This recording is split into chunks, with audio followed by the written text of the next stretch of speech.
ka ng tao, hinihikayat natin na maganda po ang ating pagkatao. Ito po sabihin sa witnessing. O nga po, meron tayo ang apostolado ng panalangin. Pero malabas po natin na simbahan kasi mga tayo na kilala mo ibang pamagyanan. Eh, hindi po tayo makakayat po. Ngayon po, kung gagawin natin na tayo po yung magkaroon ng kababaho, kahit ipaaway natin o hindi natin gusto, eh, pilitin po natin na humanap na maayos, lalo na kung nag-i-result tayo, kausapin din natin sila na maayos, maganda, may kababaang loob, may pag-unawa, kasi lahat mo yan sasabihin nila. Hindi ako pwede kasi ganyan. Unawain din natin. Ngayon po, kung hindi po natin sila mag-ibig talaga sa pagkikisa, ang muli po na lang sa pagkikisa, sige po, magdala po natin na mag-ibig nila sa tayo. Kasi gusto namin kayo makasama.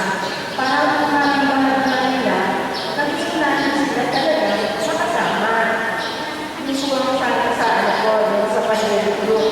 Ngayon po naman, sa mga dating miyembro na naging lamig o hindi lang po matutas. Kasi po, namin namin ang problema.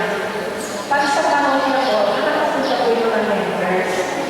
Punta sa kanya-kanya tayo parokya, nag-uus po natin ang members. Kaya po ang kagaya po, yung district o barkali o kung saan, doon tayo nagkakapunta na kasi meron po silang problema. Ang binigyan po nila sa akin, financial. Kasi minsan, kaya nagkakaroon ng pumunta, eh, puro naman tayo senior citizen, wala na tayo income.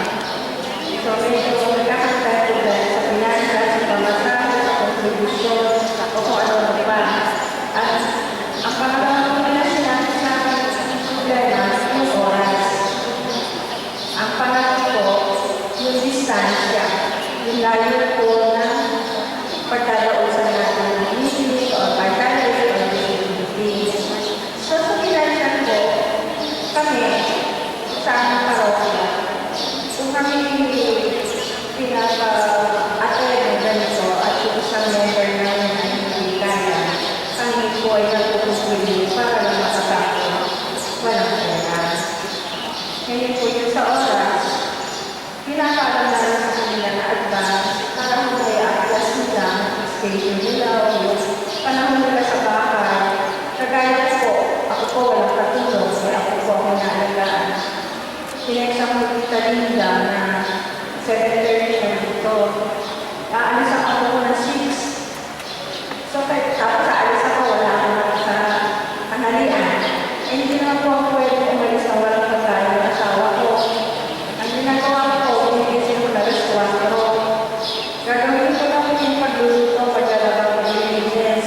Para pag-alis ko, hindi po ako dapat na kami asawa ko. Kumbaga ako kailangan natin, i-adjust natin yung oras natin at yung publikasyon natin. Kung talaga kung gusto nyo, mag-remember. Kumbaga, magiging flexible lang po tayo. Flexible lang po tayo sa oras, sa mga pagkakataon. Yung po ang naging ano namin, naging solusyon. Ngayon po, sa pinag-ibigay ng kita yung faith, love, and hope. Para po sa ating miyembro na apostolado ng Panginoon, ang panalangin. Ang faith po, ito naman po tayo may pananampalataya sa Diyos. May panalangin po tayo. Kung ang problema po natin ay ito sa ating mga miyembro, manalig po tayo na tutulungan tayo ng Diyos. Hindi naman nila tayo mababayaran. Ngayon po yung pagmamahal, kapita po natin sa members natin na mahal natin sila, kahit nanglalamig sila, pagsabi natin sila, napisa natin sila, unawain natin sila, at tulungan.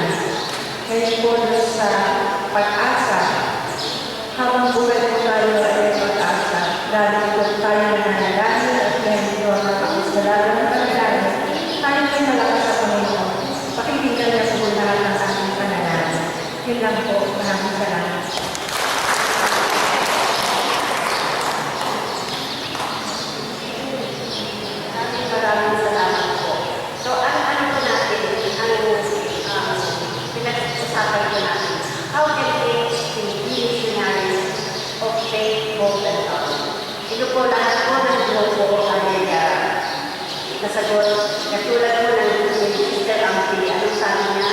Dapat meron daw tayo daily attitude. Upang sa gano'n, ma-inspire tayo ng ating mga kasamahan.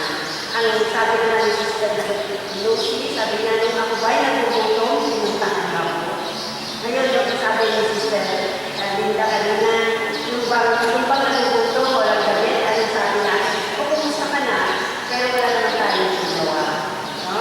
Kaya, naala natin, sabi ng group 6, ipakita natin ang tunay na pagkatao, hindi lang sa pinapakita natin ito sa isip at sa gawa.